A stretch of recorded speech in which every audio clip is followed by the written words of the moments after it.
15th, 2025. It is 7:08. All rise for the Pledge of Allegiance. I pledge allegiance to the flag of the United States of America and to the republic for which it stands, one nation, under God, indivisible, with liberty and justice for all.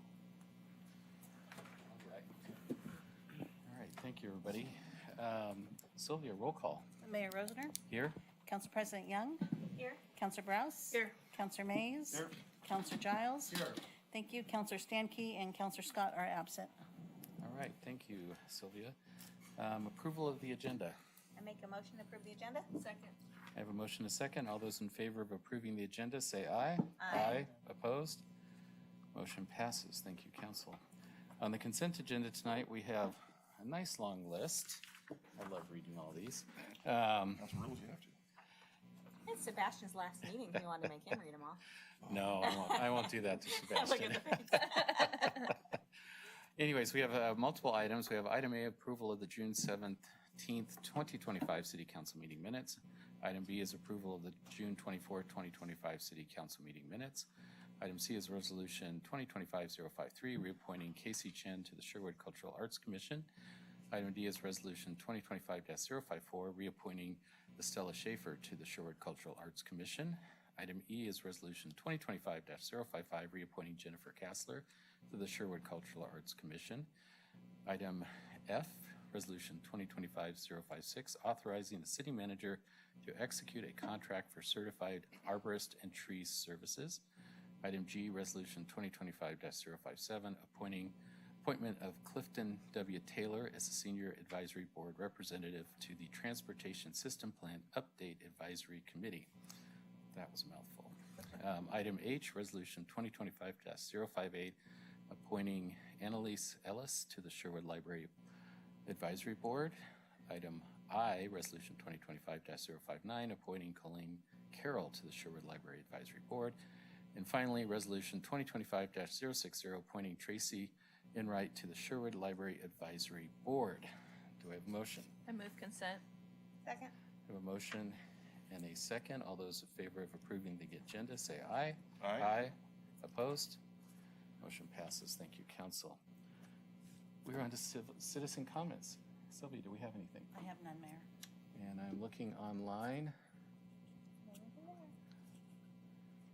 I don't see anybody online, so we will go right through that and we will move on to presentations. Tonight we have our Washington County Sheriff's Office Annual 2024 Update. And we have Sheriff Massey and John Cook. John Cook. Awesome. Well, welcome back. I think red is on for you, so I think your mic is hot. Welcome to the meeting. Thanks for coming in again. Excellent. Thank you so much, Mayor and councilors, for having us again. As promised last time, we wanted to make sure that we got our annual report in your hands a little bit early. I'm just going to kind of jump around a little bit. We're going to talk a little bit about the jail. We're going to talk a little bit about the general services that we provide, and then make sure that everyone online or in the room has an opportunity to download and access our annual report for 2024, since we got 2023's to you a little bit later than we wanted to. For just a general reminder, wherever you live, we serve you in this county, the Washington County Sheriff's Office.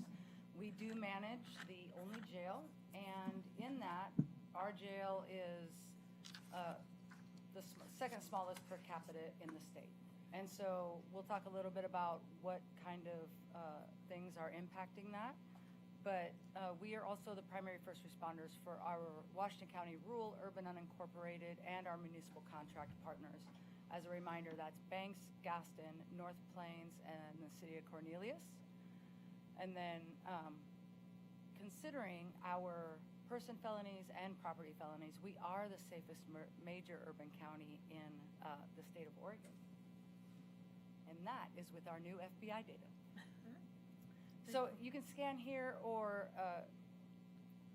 go to the address on the top for the annual report, wcsoannualreport.com, for anyone who doesn't have a hard copy. But this really gives us an opportunity. It used to be super data-driven, but now we just really take an opportunity to tell some of the stories about how we are serving our communities every single year. And we find that in a lot of the ways that we do that, they're not the traditional ways that people think about, not just patrolling the streets, not just serving in the jail, but some of the other special teams that we collaborate with across our county that really impact not just the safety, but the livability of our entire county.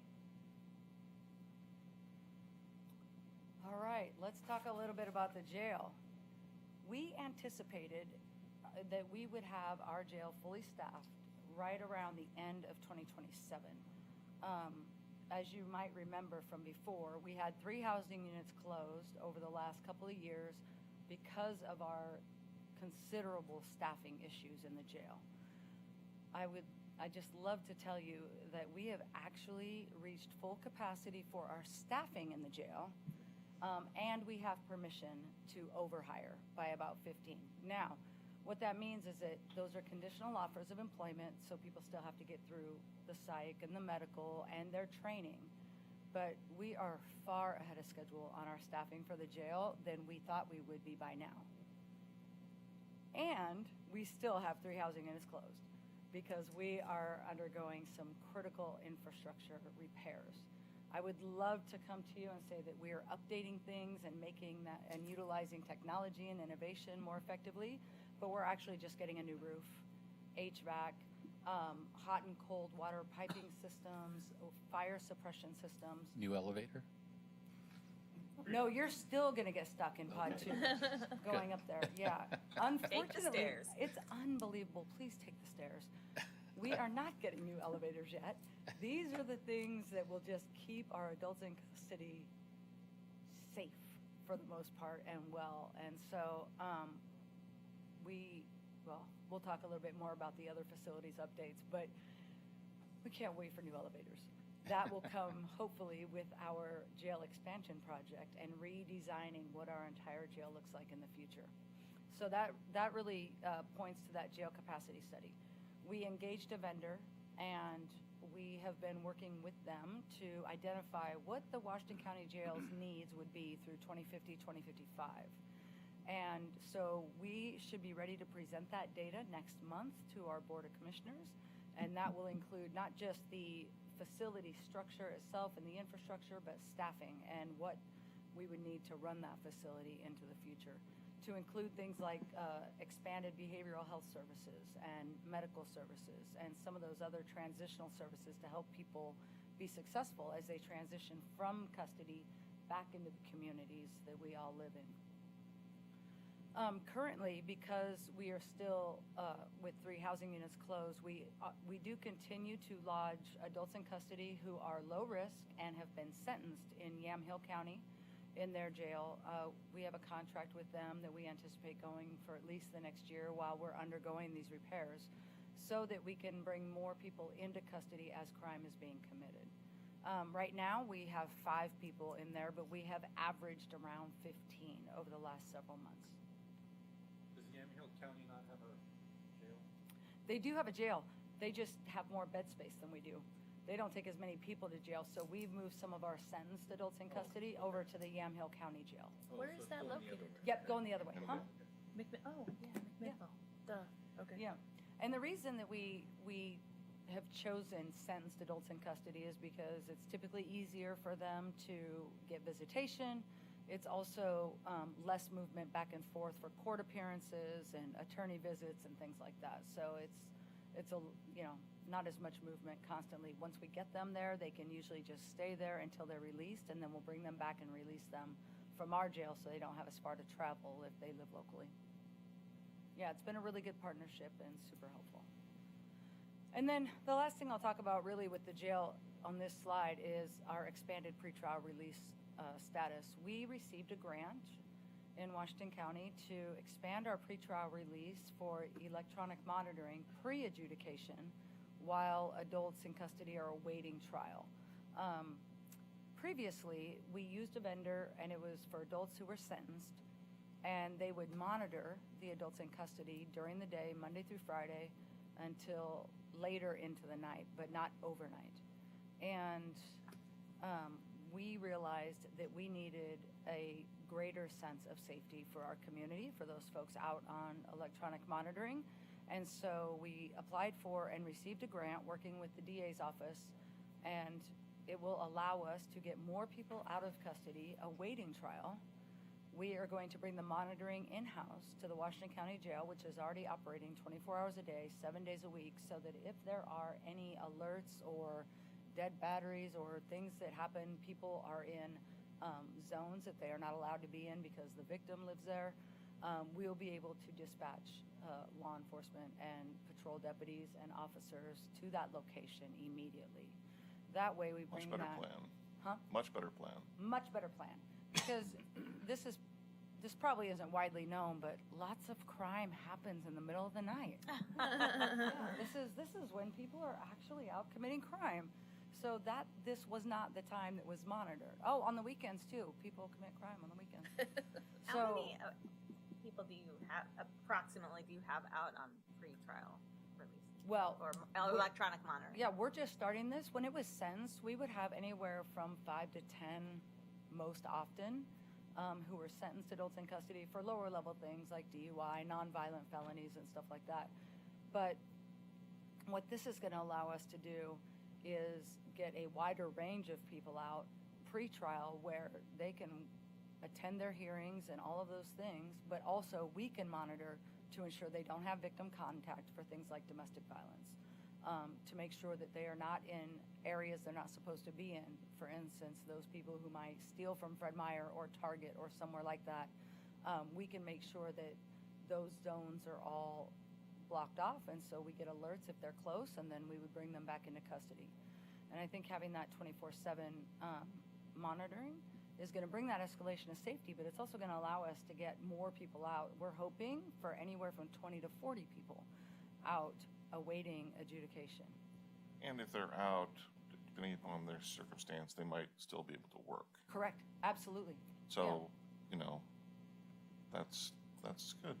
Yeah, absolutely. And it's less of an impact holistically, right? Because we know that people who maintain employment are often more successful through their entire court process, and they're more responsible to get where they need to go. And so it's oftentimes when people lose one thing or make one poor decision, and then the loss of those subsequent things, Spirals. it just compounds. So we look forward to, in a year when we come back to talk to you, having some real data that shows the impact to our communities. But we're really excited about it, and it's long overdue. Yeah. You, Thank you, Under Sheriff. Sheriff. Good evening. I'm going to talk about some of our countywide enforcement services and that we provide. As law enforcement has become increasingly complex over the last couple decades, we've realized that none of us can do this by ourselves. It really takes us pooling our resources, and Chief Hanlon and his team are great partners. Anytime we can pool our resources on some of these complex calls, we're able to bring an expertise and professionalism to it across the entire Washington County, no matter where you live. So it's really important that we really look at a lot of these services and help kind of orchestrate those. The sheriff manages a lot of those teams to ensure that we're able to look at it at a countywide perspective and ensure that continuity of service across the entire county. The first team we're going to talk about is fairly new. This is the Community Violence Reduction Team, or COVERT as we call it. Years ago in Washington County, we had a gang team. We had seen gang issues back in the 80s and 90s. As those issues were not as prevalent, that team was disbanded, and we no longer were really focusing on that type of enforcement. Over the last several years, we have seen increased gun violence across Washington County as well as across the nation. And in order to be proactive in that, the Sheriff's Office with the DA's Office, Beaverton Police, and Hillsborough Police formed a new unit called COVERT. And it's really focused on using intelligence and information that we gather from our local police departments and the Sheriff's Office to really focus on people that are causing gun violence out in the community. The team was only formed in 2024, and so far they've seized over 100 firearms. They have been very, very productive. Really using some of that intelligence-led information to make sure that when we see shootings or have information on potential violence, they're able to be proactive and go out and search for folks that are trafficking in weapons. A lot of times there's narcotics that may be involved as well that lead to some of that violence. Do you think that this is still gang related, or is it separate? There is some that is gang related. We don't see the same amount of issues that we did in the past, but there are some that are gang related. Anything to add to that, Sheriff? The only thing I'll add is, 9 months this team has been up and running, and the impact that they're making is pretty profound at 37 arrests and over 100 firearms seized. I just kind of want to accentuate that because that's a huge impact in a very short period of time. And I know that once we continue to grow and develop more resources, we're really going to see that increase. One of the other things we've been able to do with this team is we obtained a grant for a knife and terminal. And that's actually a ballistic terminal to when we seize ballistic casings, gun casings, we can put them in the terminal and it can help track some of those. And so if there's a drive-by shooting or a random shooting and our police officers or deputies seize those, we're able to take those into the terminal and run those through a national system. There's only a few agencies in the state police, Portland Police, and a couple others that have these, but now we have that resource here in Washington County to provide to all of our agencies. So we're pretty fortunate with that. The next team we're going to talk about is our search and rescue team. This is really mainly a sheriff's office run team, but we do use a lot of volunteers in this. When most community members think of search and rescue, they think of lost hunters out in the Coast Range. This team is much, much more than that. We have a team of highly trained volunteers. They're actually going through training right now. Most of these are kids that are our cadets, and they go through some extensive training during the summertime to learn how to do land navigation, how to set up search grids and patterns. And not only do they search for missing persons, but they also search for evidence. So if we have a big field that we're looking for a shell casing out in the middle of that field, they can grid that off and go through it systematically and recover a lot of that evidence. Another part of their mission is to look for downed aircraft beacons. So if every once in a while we get called that there's a aircraft beacon somewhere in Washington County, there's a couple of glider flight areas in Washington County, and we've gotten those beacon alerts out there. They will go out and help track those down with some equipment they have to locate that. And like I said, in addition to rural searches, they're also very adept at urban searches. So a couple of their main functions really utilize a couple programs that we have with the Sheriff's Office. One is Project Lifesaver, and the other is Help Me Home. These are voluntary programs that family members that have children with autism or elderly family members that may have Alzheimer's are able to put their family members into our system. And so if we come across these folks, we can actually have some identification to help track them down and also get them recovered. There was one of the Project Lifesaver missions just happened earlier here in July, and this was in an urban area between Beaverton and unincorporated Washington County. And believe it or not, even in those urban, dense areas, there are steep terrains sometimes and gullies. And there was a gentleman that had gone missing up in one of those areas, and he was located down in a gully. And it was due to search and rescue being able to get out there using some of their equipment that they were able to track this gentleman and get him home safely, which without that, we might not have been able to find him in that dense brush. Can I ask a quick question on that? Yes. I mean, it says, I think, 22 registered participants, which seems very low. Are you advertising that program? Are you talking to our assisted living facilities and those types of senior centers, et cetera? Yeah, great question, Mayor. I will tell you, we used to have more participants than that, and that has kind of waned down. I think we are due again to get out there to each of those communities and work with Department of Aging to really make sure we highlight some of those services because it does help family members and community members. What about schools? Schools that could identify maybe students with autism or That's flight great. risk children? Yes. Yeah, and we could, I think we'd be more than happy at our senior center to get the word out that these programs exist as I well. love that. Thank you. Yeah. We will get that information to you Yep. also. We can help provide that out. Thank you for that. Awesome. Anything else, Cheryl? The only thing I will add is that my husband and I moved my dad in when he was on hospice for 8 months with dementia, and we had him registered as well just because he was prone to stepping away from the house. And while we did not have to utilize and call in, it really brought a sense of security for us that if something happened that we couldn't control,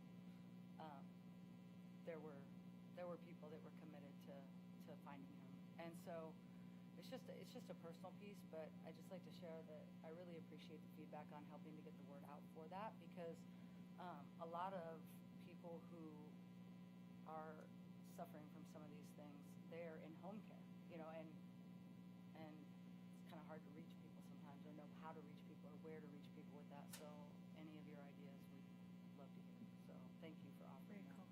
Yeah, thank you. And the other thing I would kind of highlight between these two programs is Project Lifesaver. There is a cost to that. Because of the waterproof bracelet, there are some barriers to getting people into that.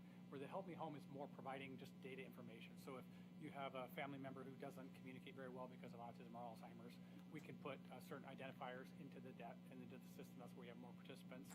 And then if we come across that person, we can match them up with some of the technical information that we collect and identify who they are and get them back home. So, but again, thank you.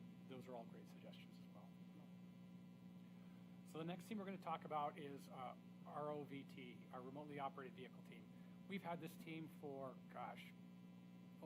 almost a couple decades in different forms and fashion. It started out utilizing ground support and robots, and we have moved into the drone region. And it's currently our team is interagency with the Sheriff's Office Beaverton and Hillsborough. I know we work a lot with our other municipal partners that have their own drone programs. We make sure that we have drones out there all the time. They're out there in a lot of the team members' police cars and sheriff's deputies' cars, and so if there is an issue, they're able to deploy those rapidly. In 2024, the team flew over 500 missions across Washington County. We have currently about 25 different drones that are utilized that have different capability with downlinks and different video systems on there that we will talk about here in just a second. But one of the things that this team does is it really utilizes technology to make us more efficient in public safety.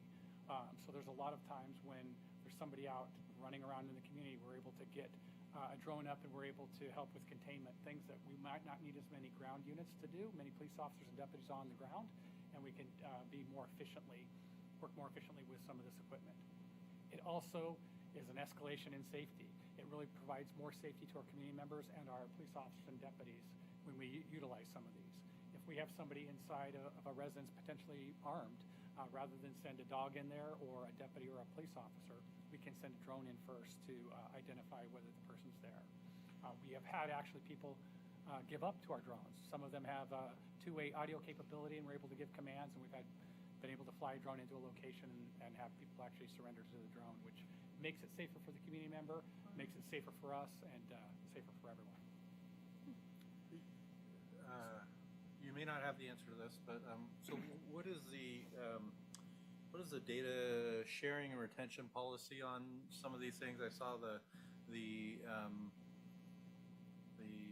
elderly database, or you said that it's all that sort of information, and you just talked about the drones and some of them having identifying. I don't know if there's like flock system cameras or something on those, or that are identifying driver's license information and stuff.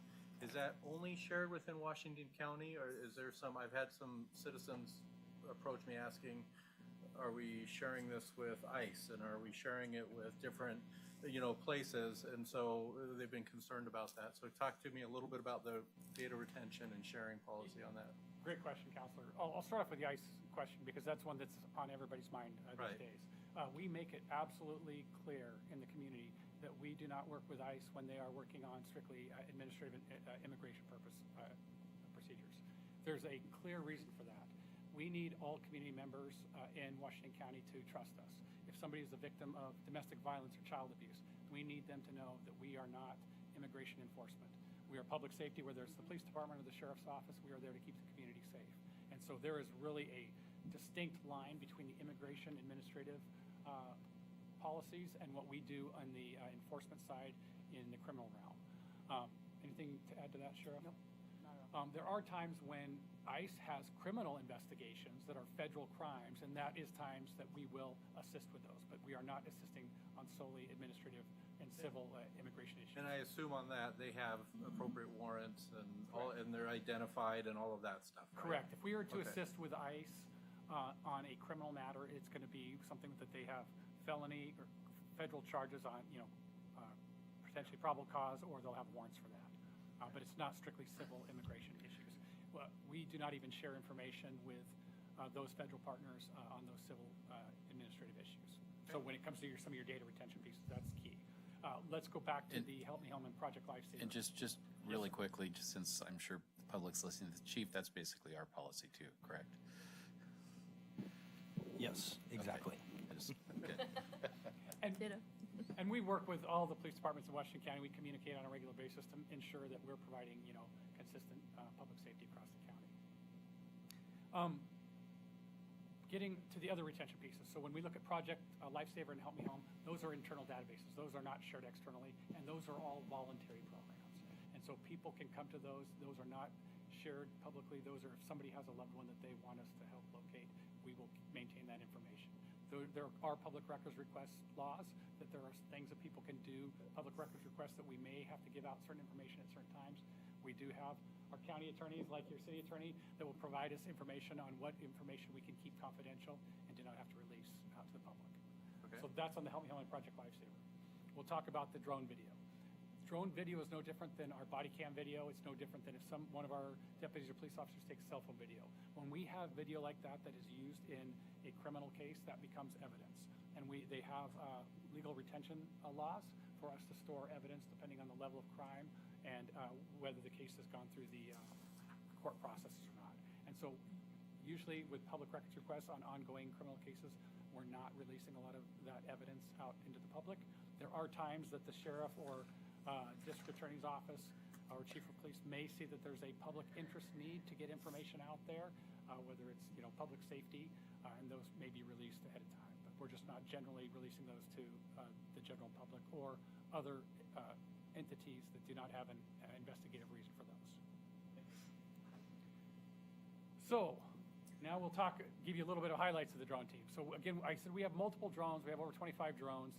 A lot of these have been obtained off of grants that we utilize throughout the county. They have a variety of different systems on them as far as their battery flight time. You'll see a couple of these cases. Here's a gentleman that's fleeing. I think this one was in the city of Beaverton. We're able to get a drone up, and again, you see there's no police officers or deputies around there. The drone is able to follow this gentleman into a wooded area and maintain line of sight on them. And then they're safely contained in there. We're able to bring our deputies and police officers on the ground and talk them into that. Some of our videos, not only does the drone operator that goes through the FAA ground school have monitors, but some of these also feed into our command post. And so when we have larger incidents, those can be watched live on smart devices. And so other units on the ground that may be watching this will know where that person is running. In addition to fleeing suspects, a lot of times we'll work with, here's another one. Tualatin Police had a burglary suspect that was running. We're able to get the drones up and help, again, bring in ground units to help contain these folks. You'll see one of the person gives up while the other person still runs. And we're able to continue to use technology to track these folks. And again, when it comes to public safety, this is essential. If your family member or loved one lives in one of those residences, it is essential that we're able to help keep the community safe. And again, some of this technology is essential for doing that. This last one was a tactical incident. Now that it's been walked in there, it broke out a small slit in that window, and the drone, it was only less than a foot tall. The drone was able to fly in there safely and identify where the person was. And so we're able to utilize that technology again to keep our community safe across Washington County and keep our police officers and deputies safe. Very, very essential technology that's continuing to emerge with other uses as we progress. And I know the chief and I were just chatting about some of the other opportunities across the county that we're looking at. So, Are you looking at a DFR or drone as first responder? yes, sir. Yeah, the chief and I took a tour of the Milwaukee, or Gresham, sorry, Ops Center. And that's pretty cool stuff. Yeah. And again, it's the technology, being able to get eyes on a situation before police officers get out there. I know we also have a fixed-wing aircraft for the sheriff's office that we utilize for some of these similar operations. Portland Police has fixed-wing aircraft that they utilize. They also work with the fire department. They're able to get up overhead when there's large structure fires or even woodland fires and help the ground firefighters identify where the hot spots are so they can allocate their resources more effectively and efficiently. So I think the more that we have this technology and equipment across Washington County, it helps keep all of our community members and first responders safe. Oh, yeah. Well, what's next? Looking forward, this is, this public safety levy on the ballot November 25. It is occupying a majority of my space and energy and much of our resources at the sheriff's office right now, because we are looking at a 19-cent increase on the ballot. This public safety local option levy contributes to, it's 16% of our budget and the general public safety and justice ecosystem in Washington County. So it contributes resources for the sheriff's office, the district attorney's office, juvenile, and community corrections, which is our parole and probation system. It also maintains resources for the Family Justice Center, or what will be the Family Peace Center, which provides really extraordinary wraparound care for domestic violence survivors, families, some aging services, and sort of one-stop shopping so that people don't have to go from space to space to get different resources when they're really trying to recover. One of the things that this really contributes to is us having a fully functioning jail.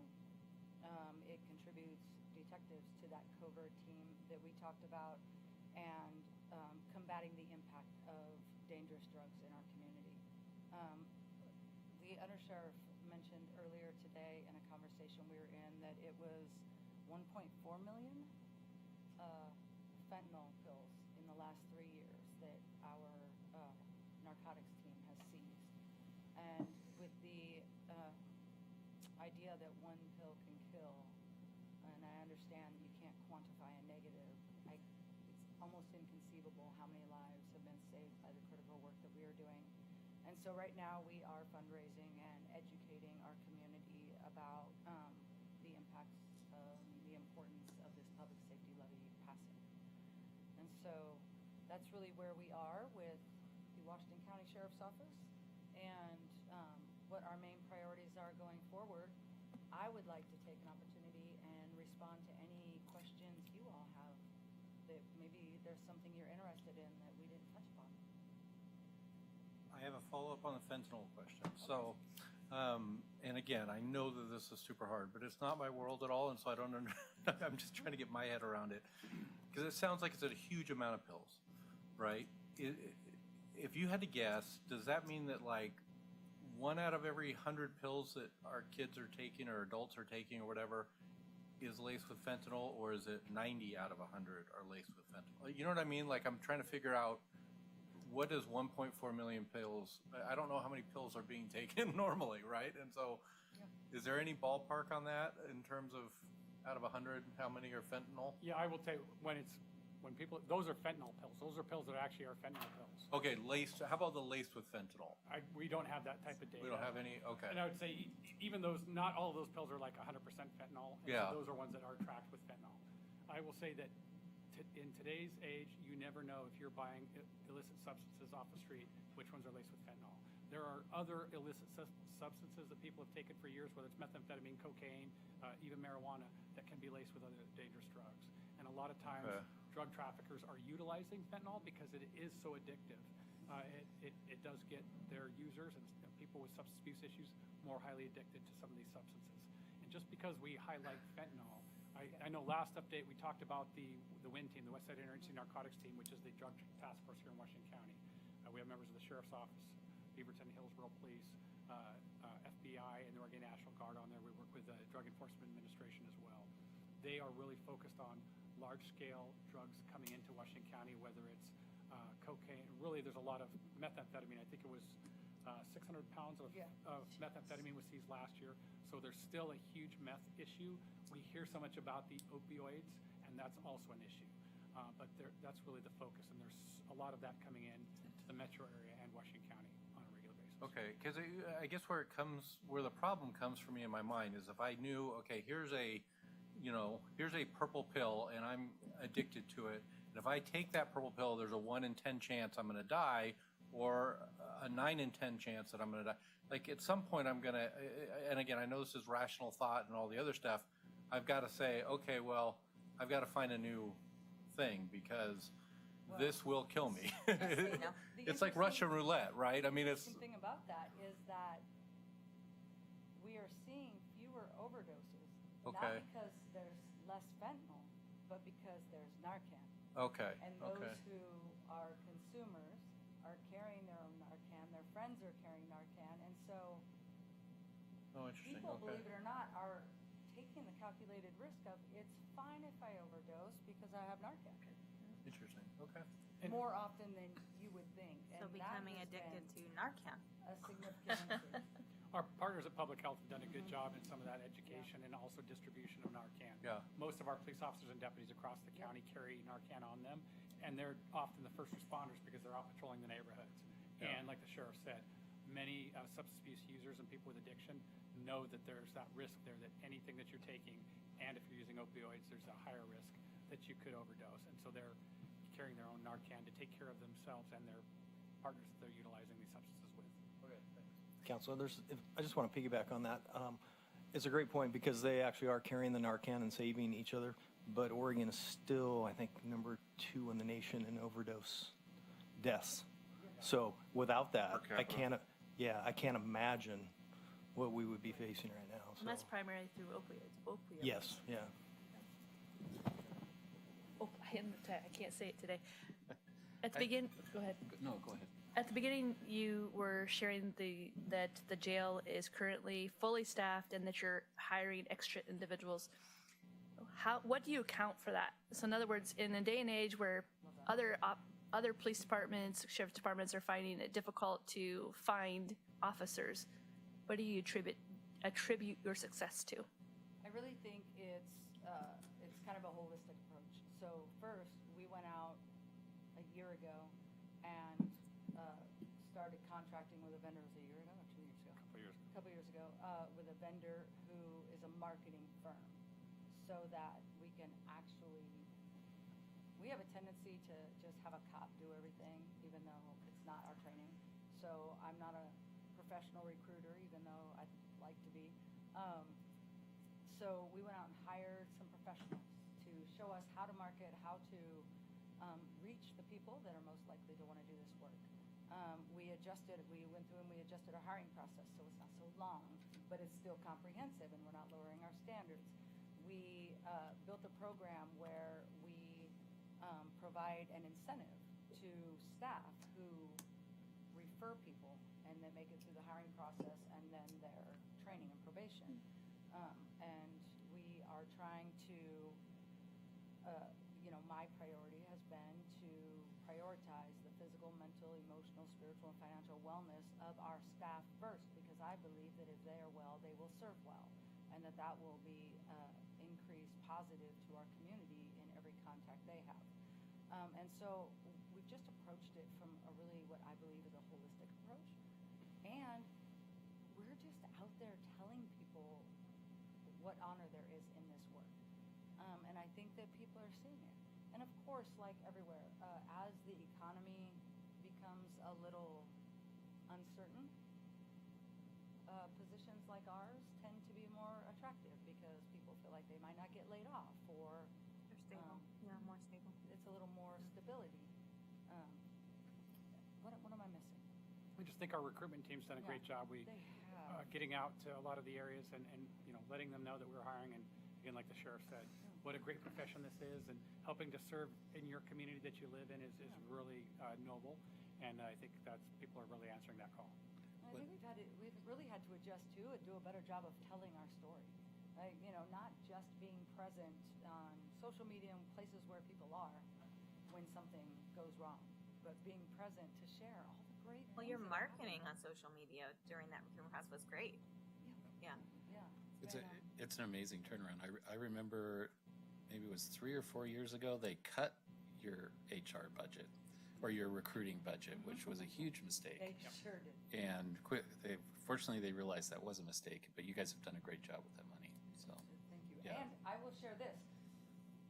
One program that I thought was pretty innovative, it was not my idea, that our agencies, city agencies have contributed to is that when they have staff who are not successful in their training as police officers out on the road, but are high character, good people who maybe can't get the geography or aren't able to multitask as well or whatever that is, we have a direct line of referral if they are going to let them go to giving them an opportunity to come work in the jail and start there and get that foundational experience in an area where you don't have to worry about the geography and driving fast with lights and sirens and all of those things right at the very beginning. And you can sort of learn the culture and learn a lot of the skills with the radio and officer safety and things like that, which would make them, you know, probably much more qualified candidates if they wanted to go back to the city or over to patrol or something. And we've had a few recruits that are working out to be quite successful who have come from Tigard and Beaverton when they haven't had people who are successful. I hear everyone's successful in Sherwood. That's been really an innovative idea that I had never considered before, and our local chiefs are really willing to help us out with that. Collaboration. Yes, it's another example of collaboration. We did notice that your marketing team's done a phenomenal job with 5 pictures of puppy dogs, of cute dogs in the brochure. So We I have cute dogs. I know. Well, I got to know, and I don't know if he's still with us anymore, but Zerg, Officer Cuthbertson's dog a while ago. Anyway, but it was one of those things that converted me to canine units because I'm like, that is a well-trained officer. I mean, it's just like I always thought of them as, you know, they're a dog and a PR kind of a thing, and they smell out drugs or whatever. And when I saw they did a demonstration for us, and I'm like, oh, that is an incredibly useful tool. So anyway, good job on getting all the So- dogs the credit. So I have to ask one tough question. Go. There's always one. Yes. There's one in the crowd. I'm usually that person. I'm here for it. So context, you know, when we have budget challenges, Yes. number one on my list is public safety. You know, that you have to fund that first. And then you start working up that tree of priorities. With this 19-cent increase, you know, and I'm asking this question because of the experience we're having with the WCCLS Understood. levy, is the county's contribution to the sheriff department and all the different things that are funded by that levy, is it going up too, or is it going down? Because the money's fungible, so you can do a big increase on the levy and then use it to deal with some of the county's budget problems that they're having. And that's with WCCLS, that's exactly what's happening. You know, they're increasing the rate and decreasing their contribution to the libraries at the same time. So just curious on for the sheriff's levy, how's that looking? I'm happy to share that. I will share that we, during our general fund budget season this year, we were asked to do 10, 13, 17% budget cut reductions.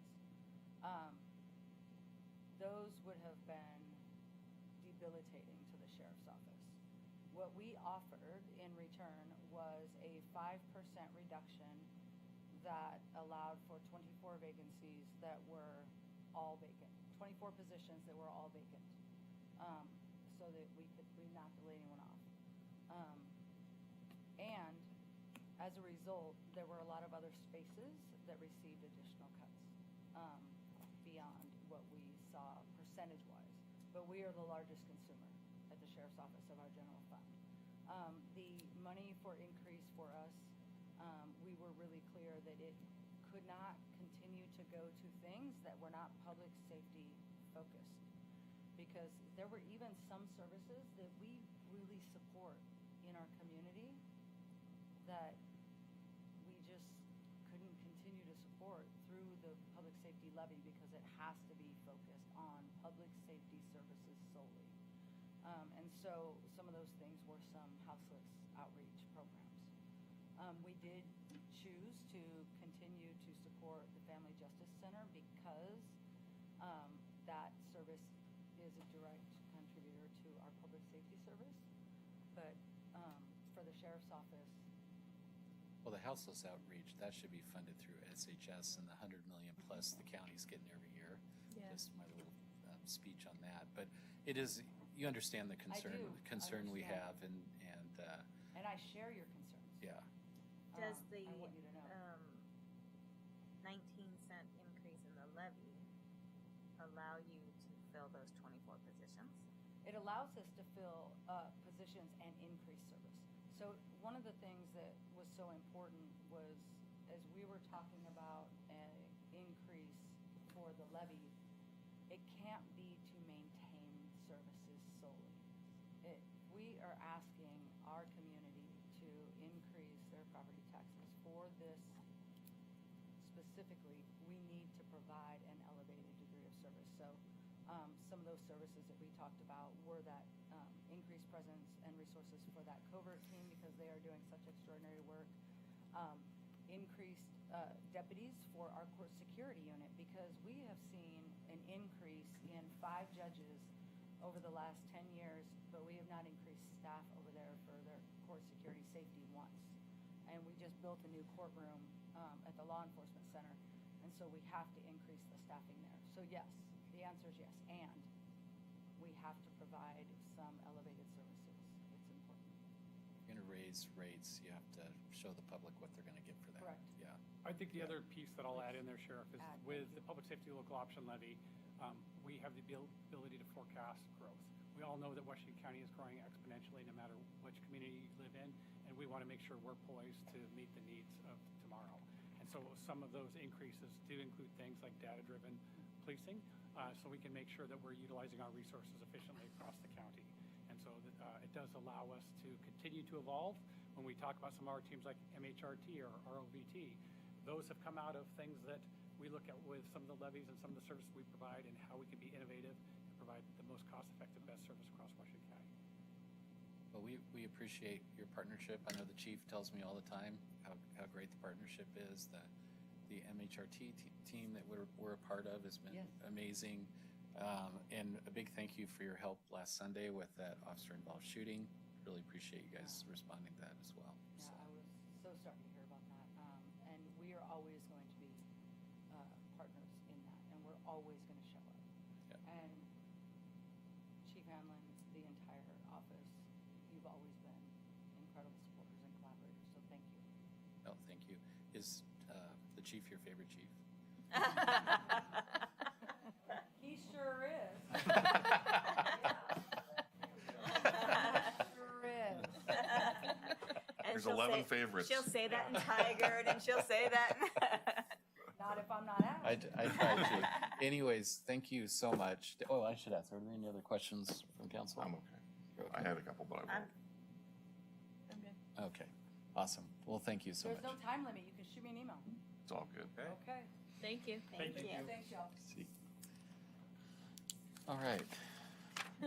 Wow, we've never gotten claps. Is that for us? I think it's for your favorite chief. Awesome. So next item on the agenda is city manager report. Kristen, our Yeah, just- acting city manager. That's right. Just a few things, and then I did want to ask the chief to talk through some of the incident from last week and just share a little bit. But before we get to that, Music on the Green, the second week is tomorrow, and that's 6:30 down at Stella Olson Park. And the band tomorrow night is CJ Mickens Band. And then just a reminder, I'm sure you all have it on your calendars and are participating in the float, but this weekend is the Robin Hood Festival, knighting ceremony on Friday evening at 6 o'clock, and then the parade at 10 o'clock on Saturday. And then I also just wanted to thank you, Sebastian, for the last 15 months or so for filling in and stepping up. We really appreciate all of your time and energy that you've put in here in Sherwood. So Sebastian's last day is tomorrow, for those of you who hadn't heard. So thank you, we appreciate it. Thanks. So now I'd like to ask Ty to Okay, give us a little bit of an update. Just on the Music Yes. on the Green real quick. Sharon and I went down last Wednesday. It was amazing. The turnout was amazing. The band was great. Great. Band wasn't amazing, just great. No, great and amazing are synonymous. I just didn't want to say Diverse amazing vocabulary. too many times. Or deflects his. I've been accused of saying amazing too much, so I'm trying to be better. But no, it was I great, heard good and staff things. down there was doing an amazing Great. job. And it will be warm tomorrow night, but the misters will be going, so you just take a walk up by the restrooms, go through the misters to cool off. Awesome. And it cools off down there by the stage. Oh, yeah. So it's a good place to be Yep. on so is the a shade. warm evening. Okay. Was it Take away, me? Chief. Yep. Thanks. Just a quick brief update. I think most of you have been updated through either, unfortunately, in some cases, social media and some of the things that spiraled with that, but just from our media updates and where things were at. Excuse me. Definitely a very dynamic incident that occurred that evolved pretty rapidly, but I will tell you that I am extremely proud of how our officers responded. The three of them, plus the Tualatin officer. It was incredible considering what this person was doing and the danger that they were put in. So their training, just their professionalism, it was incredible. I haven't watched any of the body cam yet, but just hearing what transpired and some of the interviews, it's been pretty amazing. And in particular, that nobody was hurt. Nobody was hurt from this entire thing, aside from the officer being rammed, which she did sustain some minor injuries. But all in all, on that note, they're all doing well. They convened grand jury on Monday with this individual, which returned what they call a true bill. So everything that was placed in front of them, they found him guilty of. I believe it's 21 counts plus some others.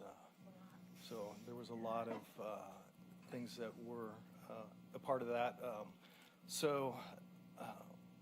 One of the things, and I wish the sheriff and undersheriff hadn't taken off so quickly, because I really wanted to thank them and really emphasize the teamwork, because an incident such as this, we could not handle by ourselves. At the time, there's 2 officers on, and we had a trainee, so 3.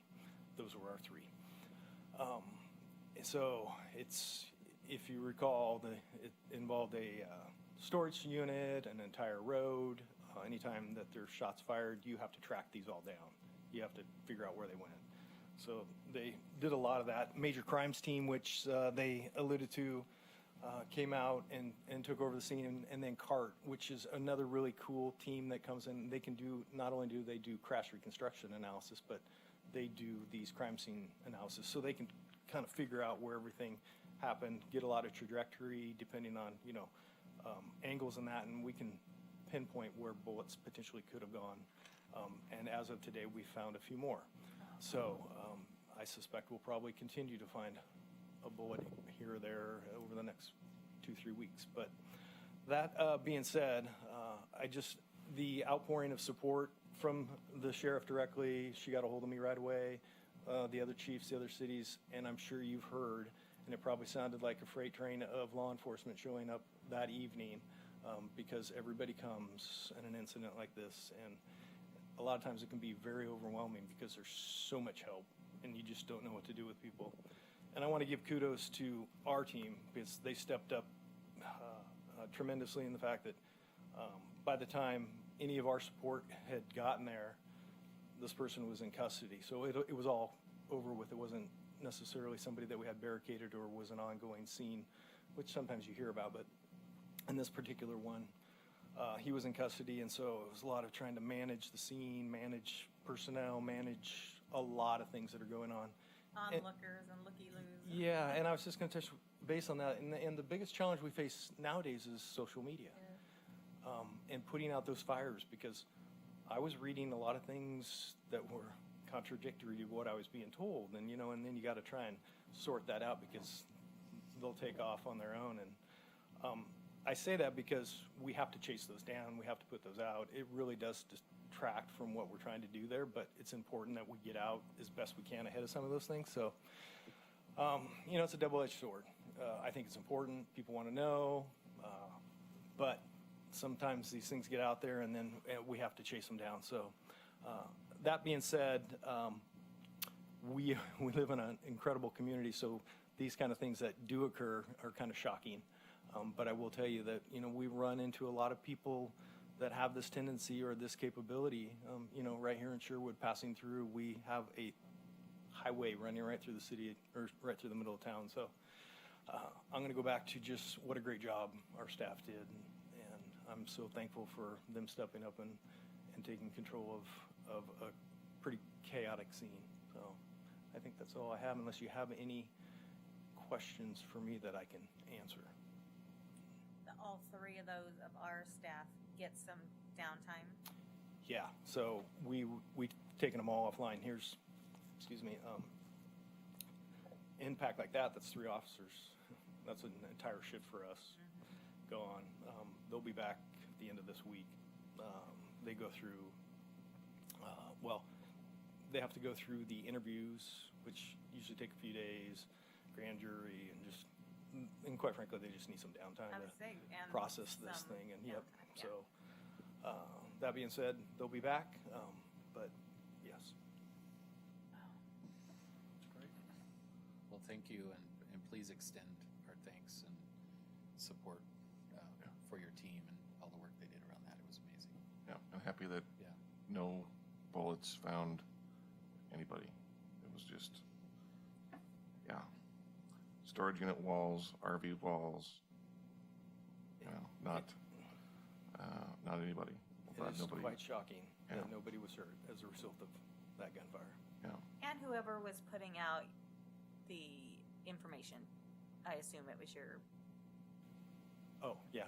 whoever. Our PIO. Keeping yeah. keeping your guys' page updated, so social media, I mean, just with the facts that I think the couple that you put out were very helpful. And they were fast, whoever. Well, as you can imagine, a lot of it got out before anybody even knew what was going on. Right. Yeah. So, Awesome. Anything else? I think that's it. Unless anyone has any other questions. I don't have any. Smaller incident, but I would say a shout out also to Walton Valley Fire and Rescue for Oh, the fire on Oh, yeah. 124. They got put out. I drove by it and I'm like, oh, that is quite close to this road, and the whole mountainside could have gone up there. So anyway, Was it on the Tualatin side or the Sherwood side? on the Tualatin side, but I don't hold that against them. Real quick, I know Kristen already mentioned it, but I wanted to thank you for the last 15 months. I think we completed a lot of tasks that had been sitting on the burner for quite some time that needed to be addressed and resolved. So I really appreciate you diving in and taking the lead on those. They've given us some great tools moving forward, in particular with events and parking and some of those things that, so I greatly appreciated, and best of luck in your new endeavor. Yeah, big thank you. I've appreciated working with you all year long in our weekly meetings with Kristen, Craig, and Kim, and all the hard work you've done. And tell us a little bit about where are you going? What are your plans? I'm joining Marion County Council, a team of 7 attorneys. I will be one of their senior litigators. My understanding is it's going to be 60% litigation and 40% general counsel. That general counsel assignment is unclear because they need to redistribute the work among the attorneys who are already there. But it's very similar to the work that I did in Lane County and really enjoyed that kind of work. So kind of going back to my roots. Awesome. Brilliant. Yeah, very cool. And for those listening, Sebastian was here on a temporary basis while our normal city attorney Ryan was deployed in Kosovo for the last year as a judge advocate general for the Army. So he's actually back in the U.S. They're doing all their demobilization stuff. We expect to see him back in August. So it's kind of a happy sad. We're kind of happy to have Ryan coming back and coming home safe, and sad to see you leave. Thank you for everything you've done. Thank you, Mayor. Yeah. Thank you, Council. All right. So with that, I guess we're on to council announcements. Keith, you want to go first? Why, thank you, Mayor. Yeah, Sebastian, also greatly appreciate the last 15 months and super excited for your new opportunity. I think it well earned, and you're going to continue to thrive. certainly appreciate our wonderful police force, and glad everyone was safe in that incident. And wonderful that we're live in a community we do, that we support our PD, and shooting incidents like that are rare, to say the least. Trying to remember what the last 16. I'm glad they're rare, but I'm glad when they happen that we have the tools, we have the training, and amen. As I navigate around the community, the region, I'm reminded how much I appreciate our public works people and how well our community is maintained by our city staff, our parks, our roads, our streetscapes, and look forward to the city taking over Roy Rogers and 12 and Sherwood sections once the project is done, to help keep them maintained, because it is also quite clear that Sherwood has a certain standard of maintenance that we do with our stuff. And while it's not bad in other areas of our county, it is definitely a different standard.